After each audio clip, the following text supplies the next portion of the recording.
নমস্কার বন্ধুরা, সবাই কেমন আছো? আশা করছি সবাই খুব ভালো আছো। কিচেন অফ দেবশ্রী নতুন একটি রেসিপি ব্লগে তোমাদের সবাইকে স্বাগত জানাচ্ছি। আজ আমি আমার কিচেনে রান্না করতে চলেছি সব থেকে সহজ যেটা রেসিপি হয় মিষ্টির মধ্যে, সেটা হচ্ছে সুজির হালুয়া। তো কী কী নিয়েছি চলো দেখে নিই। এখানে আমি নিয়েছি একদম সরু সরু যে সুজিটা হয় সেটা নিয়েছি এক বাটি, মানে ছোটো প্যাকেট যে সুজিগুলো হয় না সেইটাই এক প্যাকেট আমি এখানে নিয়েছি। তো এক বাটি হয়েছে। আর যে পরিমাণ মানে বা যে এক বাটি আমি সুজি নিয়েছি তার থেকে একটু কম পরিমাণে আমি নিয়েছি এখানে চিনি।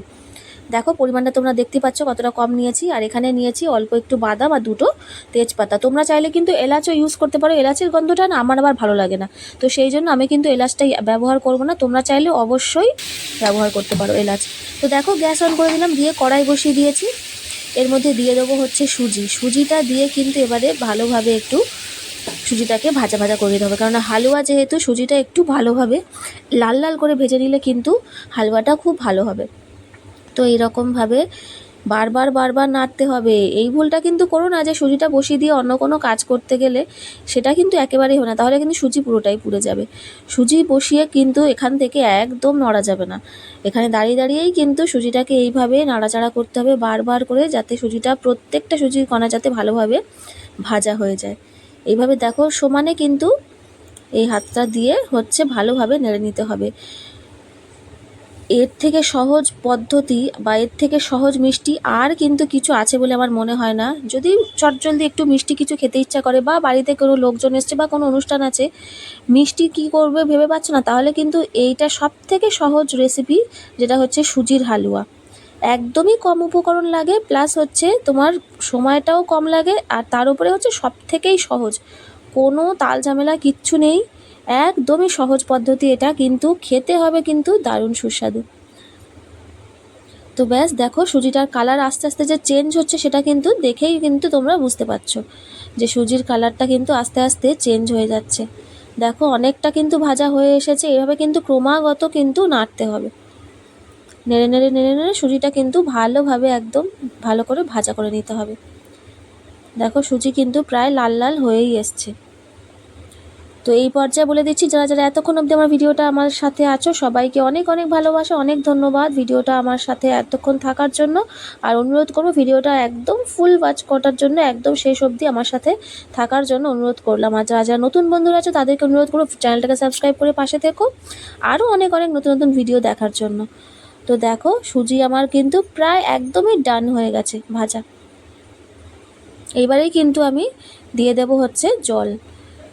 এই যে দেখো এই রকম করে কিন্তু লাল লাল করে সুজিটাকে ভেজে নিতে হবে। সুজি কিন্তু ভাজা আমার একদমই কমপ্লিট হয়ে গেছে। আরও একটুখানি নাড়ছি যাতে আরেকটুখানি লালটা হয় আর কি ধরে। যেটা বড় দানা সুজি হয় না, তোমরা কিন্তু সেটাতেও করতে পারো, সেটাতেও কিন্তু খুব ভালো হয়। আর তো আমার কাছে এই ছোটো দানার সুজিটা ছিল বলে কিন্তু আমি এটাতেই করছি। এর থেকে দেখবে আর একটুখানি বড় বড় দানা সেই সুজিটাও কিন্তু ভালো হয় হালুয়াটা। তো ব্যাস কমপ্লিট আমার। এবারে কিন্তু এর মধ্যে আমি দিয়ে দেবো হচ্ছে জল। ব্যাস ওই ভাজাটাতেই যা একটুখানি তোমার সময়টা লাগবে, মানে 7-8 মিনিট মতো, ব্যাস। তারপরে কিন্তু আর কোনো রকম, তাও অতটা সময় লাগে না, তারপরে আর কোনো রকমের সময় না। এই যে জল দিয়ে দিলাম তেজপাতা, এরপরে দিয়ে দেবো হচ্ছে বাদাম। তোমরা কাজু বাদামও চাইলে ইউজ করতে পারো, কাজু বাদাম কিশমিশ সমস্ত রকমের ড্রাই ফ্রুটসই ইউজ করতে পারো। তো আমি কিন্তু আজকে এই চীনা বাদাম দিয়েই কিন্তু করছি। তো দেখো তারপরে দিয়ে দেবো হচ্ছে চিনি।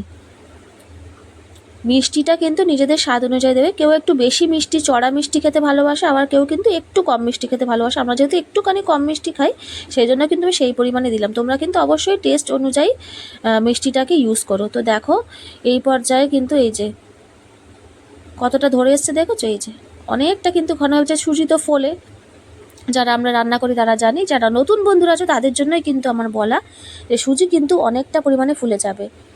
এই দেখো একটুখানি, এটা হচ্ছে একটা ট্রিক্স, যে কোনো মিষ্টি জিনিসে কিন্তু একটুখানি নুন দিতেই হবে। নুনটা কিন্তু না দিলে একটা অন্য রকম টেস্ট চলে আসে। যে কোনো মিষ্টি খাবার বলো তুমি, সামান্য এক চিমটি কিন্তু নুন অবশ্যই দেবে। তো আমি দেখো এখানে কিন্তু টেস্ট করে দেখলাম একটু মিষ্টিটা লাগতো, তাই জন্য কিন্তু আমি আরও ওই 2 চামচ মতো মিষ্টি কিন্তু মানে চিনি অ্যাড করে দিলাম। এইভাবে কিন্তু টেস্ট করে দেখতে হবে, কারণ সুজি অনেকটা ফুলে যায়, তো আমাদের পরিমাণটা অতটা হয়তো প্রথমে আসে না যে কতটা পরিমাণে দেব। তো সেই টেস্ট অনুযায়ী কিন্তু তোমরা ব্যবহার করবে, একটুখানি টেস্ট করে নেবে। তো দেখো সুজি কিন্তু আমার পুরোপুরি রেডি, গ্যাস কিন্তু আমি অফ করে দিয়েছি। যারা এলাচের গন্ধ পছন্দ করো এলাচ, তারা কিন্তু এই পর্যায়ে এলাচটাও দিয়ে দেবে, যখন তেজপাতা দেবে তখন এলাচটাকে কিন্তু দিয়ে দেবে। তো দেখো এরকম একটা ছড়ানো থালার মধ্যে কিন্তু সুজিটাকে ঢেলে নেবে। এই যে ঢেলে এইভাবে কিন্তু একটুখানি এই চামচের পেছনটাকে দিয়ে একটুখানি সমান করে দেবে, যাতে এটা ঠান্ডা হলে সমানভাবে কাটা যায় আর কি।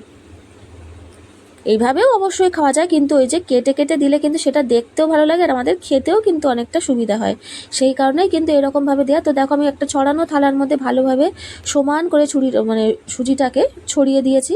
এবার এটাকে একটু ঠান্ডা হতে দিতে হবে, তা নাহলে কিন্তু কাটার সময় ভেঙে যাবে। এখন যদি কাটতে চাই তাহলে ভেঙে যাবে। পুরো এটাকে একটু ভালোভাবে একটু শক্ত হবে, ঠান্ডা হয়ে যাবে, তারপরেই কিন্তু এটাকে কাটতে হবে। তো দেখো সুজি কিন্তু আমার মোটামুটি ঠান্ডা হয়ে গেছে, ঘন্টাখানেক মতো রেখে দিলেই কিন্তু ঠান্ডা হয়ে যায়। তো একটা ছুরির সাহায্যে কিন্তু এইভাবে আমি দেখো কেটে নিচ্ছি। যে যেরকম সাইজের যেরকম আকারের চাইবে কেটে নিতে পারো। আমি কিন্তু এখানে আজকে একটু বরফি আকারে কিন্তু সুজিগুলো কেটে নেব।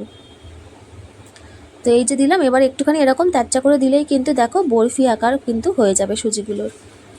দারুণ স্বাদের রেসিপি কিন্তু তোমাদের সামনে আজকে আমি শেয়ার করলাম। যারা যারা নতুন বিয়ে করেছো, মিষ্টি কিছু বানাতে চাইছো, বা চটজলদি কোনো মিষ্টি খেতে ইচ্ছে করছে, এইটা কিন্তু বানিয়ে নিতে পারো। একদমই সহজ, কম উপকরণ দিয়ে কম সময়ে কিন্তু খুব সুন্দর একটা মিষ্টি আমরা বাড়িতে বানিয়ে নিতে পারি, সুজির হালুয়া। আর দেখো সুজিটা কিন্তু আমার একদম হয়ে গেছে, কাটা রেডি। তো এখান থেকে তুলবো, দেখো এই যে একটু সাইড থেকে তুললে সুবিধা হয়। যে বরফি আকারে আজকে আমি কেটে নিয়েছি, তোমরা চাইলে যে কোনো শেপে কেটে নিতে পারো। তো আজকের রেসিপিটা কেমন লাগলো অবশ্যই কিন্তু কমেন্ট জানিও, আর ভালো লাগলে কিন্তু অবশ্যই একটা লাইক করে দিও। সবাই খুব ভালো থেকো, সুস্থ থেকো, দেখা হচ্ছে পরের একটা রেসিপি ব্লগে। আজকের মতো এখানেই, সবাইকে নমস্কার। আর অবশ্যই কিন্তু এই সুজিটা ট্রাই করো আর আমাকে কমেন্ট করে জানিও যে কেমন হলো। সবাইকে আজকের মতো নমস্কার।